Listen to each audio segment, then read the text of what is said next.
지난 7일 한일 정상회담이 열린 뒤 현재 후속 작업이 이루어지고 있습니다.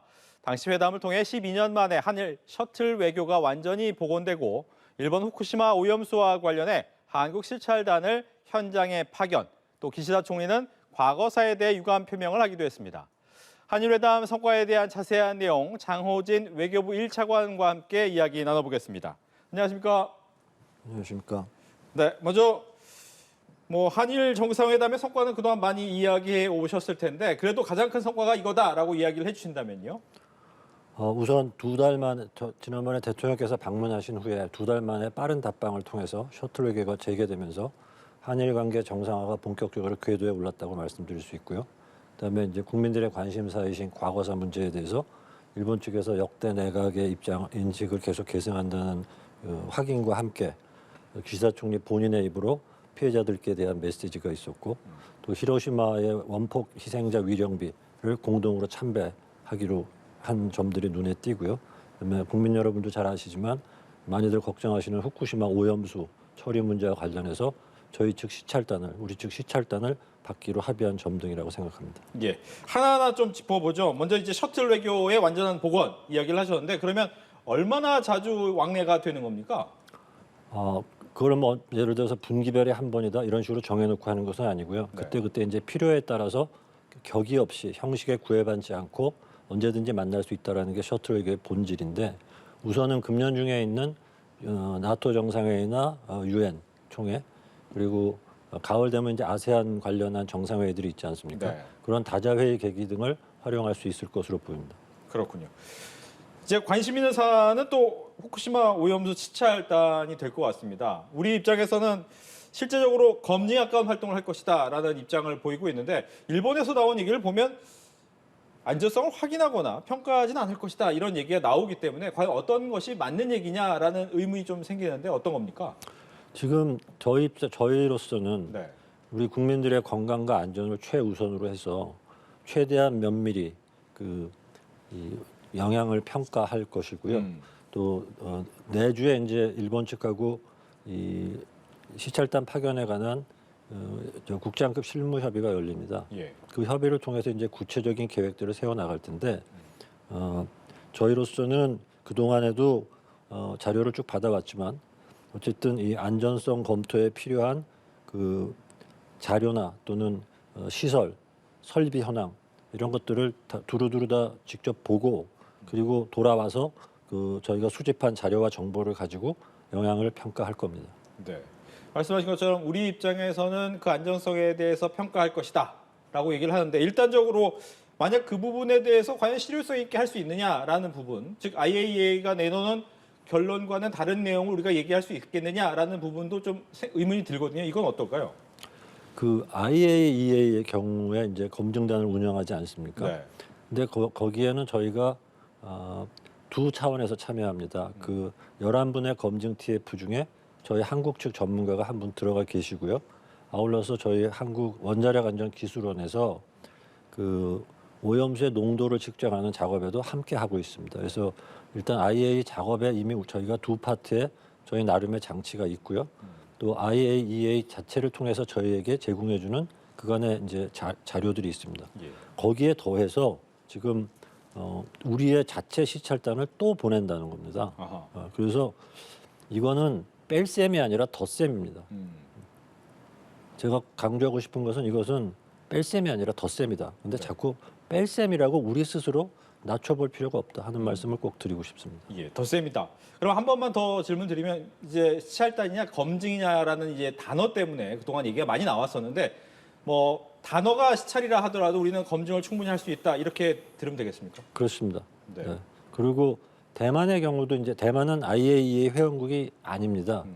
그래서 이제 말하자면 IAEA 차원에서의 어떤 그 담보가 좀 어렵기 때문에 대만이 따로 이제 비슷한 그 방문단을 보냈는데 네. 대만의 경우도 이름이 관찰단이었습니다. 그러니까 이름과 크게 상관은 없다. 실제 가서 어떤 활동을 하느냐 하는 것이 중요하고 예.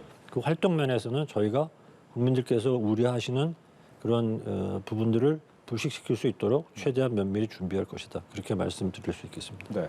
그 준비가 바로 이제 국장급 실무 협의에서 이루어질 것 같은데 보니까 이제 날짜도 원래 23일과 24일 이틀인데 이것보다는 또 아닐 수 있다라고 국회에서 얘기를 하셨고 네. 과연 그러면 이 파견 기간은 늘어나는 것인지 그리고 어떤 사람들이 시찰단에 포함되는지도 궁금합니다. 그러니까 어제 제가 국회에서 1박 2일은 아닐 수 있다고 말씀드렸는데 네. 이제 필요한 활동에 따른 소요 시간이 있지 않습니까? 저희로서는 이제 그거에 맞추어서 일본 측하고 협의를 해야 되는 문제가 좀 있는 거고요. 그다음에 이 방문단에 포함될 분들은 저희가 이제 국내적으로 TF가 있습니다. 네. 그래서 거기에 이제 외교부뿐만 아니라 과기처, 뭐 해양수산부, 원자력안전위원회, 식약처 이런 데들이 다 포함돼 있고요. 그 산하에 있는 전문기관들도 이제 참여를 하는데 이번에 가시는 분들은 그런 원자력 안전을 담당하거나 또는 해양 환경 분야를 담당하는 분야에 있는 전문가분들이 주축을 이뤄서 가실 거고 관계부처에서도 일부 참여합니다. 예. 그렇다면 이제 가서 어떤 부분을 볼 수 있느냐라는 부분도 궁금한데 정확히 일본에서는 누구를 만나고 어떤 시설을 좀 보게 되는 겁니까? 그러니까 그 구체적인 거는 지금 이제 저희가 이제 요청을 했고 다음 주 한일 간 실무협의회에서 협의를 통해서 이제 좀 더 구체화 될 건데요. 네. 저희로서는 이제 지금 그 오염수를 처리하는 어떤 시설 또는 해양 방출과 관련된 시설이나 장비 그리고 이제 그 처리하는 방식이 이제 타당하냐 네. 이런 것들을 검증할 수 있는 자료가 어떤 현장을 간다고 보시면 되겠습니다. 그렇군요. 이제 우리 입장에서는 일본이 이제 오염수를 방류하겠다고 얘기를 해놓고 여기에 대해서 이제 시찰단과 IAEA를 통해서 검증을 받겠다라고 얘기를 한 건데 결과적으로 그러면 언제쯤 일본은 방류를 할 것이고 그렇다면 우리나라에 정말 영향이 없을 것이냐 어떻습니까? 일본 측은 제가 알기로는 이제 그런 방출의 준비, 그러니까 이 오염수를 처리하고 방출할 수 있는 그 시설의 공사가 좀 필요하거든요. 네. 그 공사가 다 끝나고 자기네 나름대로의 그 사전 승인 절차 같은 게 있습니다. 그리고 IAEA의 이제 마지막 보고서가 나오면 그때 이제 방출하는 건데 IAEA 보고서가 물론 문제 없다고 나와야 되겠죠. 예. 그런데 보통 봄에서 여름 사이라고 지금 돼 있긴 한데 구체적으로 몇 월이다 하는 것까지는 아직은 나오지 않았고요. 저희로서는 그 IAEA뿐만 아니라 또 저희의 독자적인 시찰단 그리고 그 분석 평가를 통해서 그게 저희 국민들에게 지장이 없다 하는 점을 확실히 이제 정리해서 나가야 되겠죠. 말씀하신 것처럼 보고서가 안전하다라고 IAEA에서 나오고 우리 시찰단이 안전하다 평가를 하게 되면 방류를 하게 될 텐데 근데 문제는 방류하고 나서는 이 후쿠시마산 수산물에 대한 수입을 그동안 금지하고 있는 것에 대해서 논의가 재개되지 않겠느냐라는 합당한 생각을 할 수가 있겠죠. 이 부분은 어떻게 됩니까 그러면? 우선 방류 이전에 저희가 아직 지금 뭐 방류를 한다 안 한다 지금 결정할 수 없으니까 방류 이전에 저희가 하여튼 그 안전성에 대해서는 어떤 만전을 기할 수 있도록 최대한 노력할 거라는 말씀 먼저 드리고요. 네. 그다음에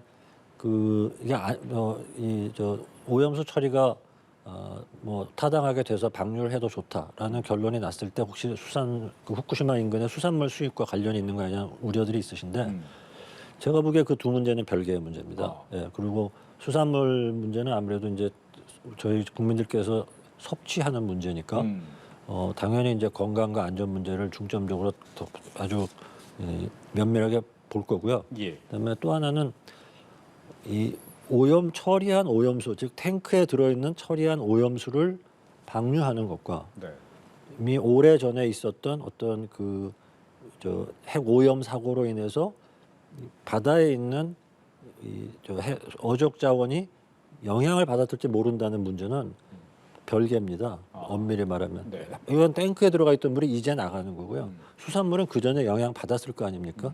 그래서 그 두 개가 그렇게 직접 연계된다고 저는 생각되지 않습니다. 네. 그 두 개는 다른 차원의 문제로 보고 대응할 것이다. 그래야 그렇게 할 겁니다. 예. 네, 알겠습니다. 다음 문제는 이제 과거사 발언과 관련된 얘기입니다. 이번 정상회담에서 이제 과거사에 대해서 일본이 어느 정도 얘기를 할 것이냐에 대해서 얘기가 많았었는데 실질적으로는 개인의 입장이라고 하면서 유감 표명을 했단 말이죠. 근데 이 부분은 개인이란 부분보다는 정부의 입장을 봐야 됩니까? 아니면 개인 부분에 좀 포커스를 맞춰야 됩니까? 우선 정부의 입장으로서는 기시다 총리께서 저희는 이제 김대중 오부치 선언이라고 많이 얘기하는데 이제 98년도 네. 한일 미래 파트너십 선언을 포함한 일본 정부의 일본의 역대 내각의 인식을 계승한다라는 말씀을 하셨고 예.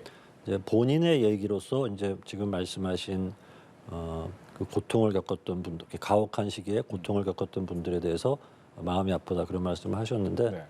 그게 이제 본인의 말씀으로 하신 거기 때문에 총리 자신의 어떤 진정성을 담은 말씀을 우리 피해자분들께 전했다 그렇게 보시면 될 것 같습니다.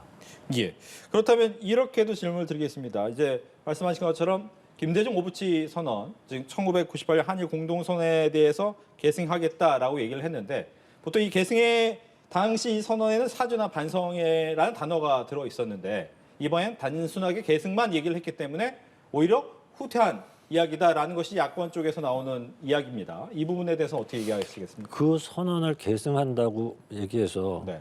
사죄나 그 내용을 그대로 읽지 않았다고 해서 그 선언에 있는 그 부분이 없어지는 건 아니지 않습니까?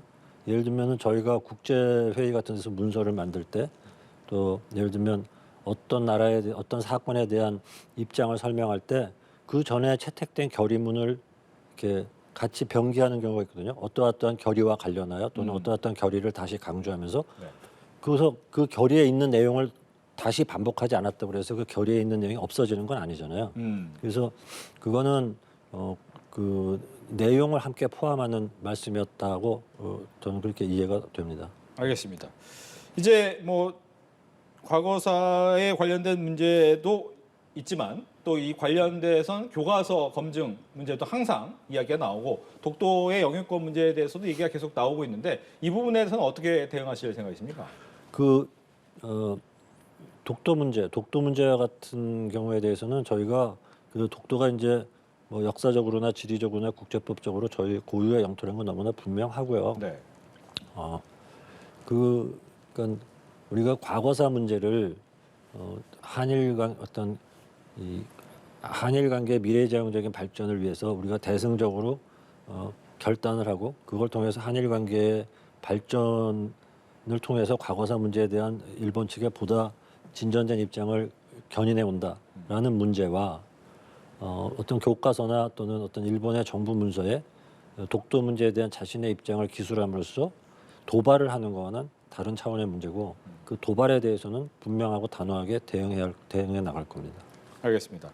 징용해법 관련해서 원래는 이제 수용하지 않겠다라고 했던 분 중에 한 분이 입장을 바꿨다라고 하는데 이 보도 얘기는 맞습니까? 저희가 이제 그런 피해자분들께 대한 어떤 정부의 해법이나 이런 것들에 대해서 좀 진정성 있게 설명을 드리고 이해를 구하는 노력은 계속 하고 있는데 이제 그런 개개인에 대한 말씀은 그분들의 어떤 그 프라이버시의 문제이기 때문에 제가 그렇게 말씀드리기가 좀 공개적으로 말씀드리는 건 좀 적절치 않을 것 같습니다. 알겠습니다. 안보협력 얘기도 계속해서 얘기가 나오고 있습니다. 특히 이제 한미가 한 NCG 같은 경우에는 양자에서 만들어진 결론물인데 앞으로 참가하는 거에 대해서 이제 여지를 좀 남겨놨단 말이죠. 이 부분은 어떻게 봐야 됩니까? 일본에 네. 그거는 우선 뭐 사실은 그 전에 브리핑에서도 설명드린 적이 있는데 네. 우선은 그 기본적으로 이거는 한미 양자 간에 하는 그 협의체고요. 우선은 이제 이 협의체를 보다 견고하게 그 기반을 잘 다져서 앞으로 잘 운영될 수 있도록 해나가는 게 우선 제일 중요한 일이고 이제 북한의 핵과 미사일 위협에 대처하기 위해서 근데 영내 다른 국가들과 어떤 그 협의나 협력이 필요한 경우가 있지 않겠습니까?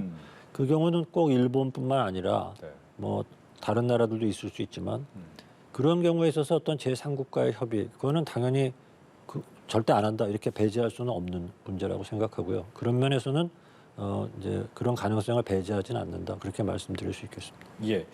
NCG를 제외하고라도 한일 간에는 이제 인태 전략 추진이 약간 비슷한 스타일로 진행이 되고 있기 때문에 이 부분에 대해서 중국은 우리를 위한 봉쇄 작전이다라고 생각하는 부분도 없지 않아 있고 또 이런 얘기를 논의를 하면서 중국이나 아니면 우크라이나와 관련된 얘기는 없었는지도 궁금합니다.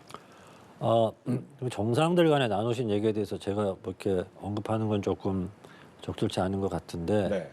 그 인태 전략은 잘 아시다시피 어떤 보편적 가치와 그 국제적으로 인정된 국제 규범에 입각한 질서를 인도 태평양 지역에 이제 그 구체화시키기 위해서 이제 추진하고 있는 전략이고요. 예.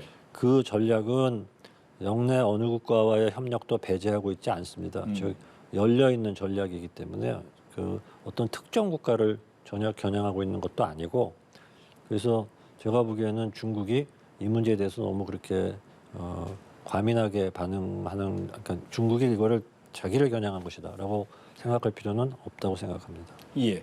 이제 윤석열 정부 출범 1년과 관련해서 이 외교 정책 분야가 일부 전문가는 전략적 모호성에서 전략적 명확성으로 바뀌었다라고 평가를 하기도 하고, 또 일각에서는 너무 한쪽 편으로 두드러진 모습을 보이는 건 아니냐라는 이야기도 하고 있는데, 이 부분은 어떻게 봐야 될까요? 우선 지금 이게 그러니까 어느 한쪽 편이라는 말씀이 이제 어떤 특정한 나라들 간의 문제로 제가 들리는데, 네. 제가 보기에는 우리 외교 정책의 가장 중요한 요소는 국익이고요. 지금 우리에게 있어서는 아까 말씀드린 어떤 보편적 가치와 국제 규범에 입각한 그런 민주적이고 협력적인 질서가 이 지역에 자리 잡아서 어떤 특정 강대국의 횡포나 전횡이 방지되고 이게 모든 국가들이 서로 이렇게 잘 협력하면서 상호 이익을 극대화해 나갈 수 있는 그런 질서를 만들어 나가는 게 저희로서는 국익이라고 보는데, 네. 그런 면에서 외교 정책의 방향성에 대한 것은 굉장히 명확하다고 할 수 있습니다. 그리고 이제 그 명확한 원칙이나 방향성에 입각해서 그러면 누구와 협력해야 되느냐, 또는 누구와 좀 더 협력해야 되느냐 하는 문제가 있겠죠. 근데 그것은 명확한 원칙에 따라서 그 다음에 이제 어떤 하부 정책으로서 이루어지는 문제다, 그렇게 이해하시면 될 것 같습니다. 예. 그러면 이제 마지막 질문이지만 역시나 추가적인 부분입니다. 원래 원칙 자체가 보니까 보편적인 세계에서의 가치를 추구하는 거에 따라가는 우리는 외교를 하겠다라는 것이 원칙인 것 같고, 그 원칙에 따라서 얘기를 하다 보니까 대만 해협의 문제나 이런 문제를 하다 보면 중국이라는 입장과의, 중국과의 나라와의 부딪힘이 좀 생길 수 있다는 말이죠. 특히 경제 협력도 있지만 여러 가지 안보 협력도 같이 고민해야 되는 부분에서 그럼 어떻게 해야 된다는 겁니까? 그 대만 해협의 문제에 대해서는요, 네. 저희가 그 하나의 중국이라는 원칙을 계속 존중하고 있고, 그다음에 이 대만 해협이 워낙 그 세계 경제의 어떤 중요한 통로로서 그 미치는 영향도 큰 지역이기 때문에 뭐 우리뿐만 아니라 세계 각국이 다 주시하고 있는 지역이기도 합니다. 그래서 대만 해협의 평화와 안정이 중요하다는 것은 누구나 다 하는 얘기고요. 더군다나 어떤 힘에 의한 현상 변경을 하면 안 된다 하는 것도 어떤 확립된 국제사회의 대원칙입니다. 그래서 저희가 얘기하고 있는 것들은 그런 이미 보편적으로 인정된 원칙들이기 때문에 거기에 대해서 중국이 어떤 중국을 겨냥한 움직임 이런 식으로 굳이 해석할 필요는 저는 없다고 생각하고, 저희로서는 중국과 가까운 이웃이고 또 지금 말씀하신 것처럼 경제적으로도 아주 중요한 상대국이기 때문에 그 서로 상호 존중하고 또 어떤 호혜적인 이익을 서로 이렇게 공유해 갈 수 있는 어떤 성숙한 양국 관계를 만들어 나갈 겁니다. 그리고 거기에 중국 측에서도 호응해 나올 수 있기를 바랍니다. 알겠습니다. 이렇게 해서 한일 정상회담 이후의 이야기를 장호진 차관 모시고 이야기 들어봤습니다. 오늘 얘기 잘 들었습니다. 네, 감사합니다.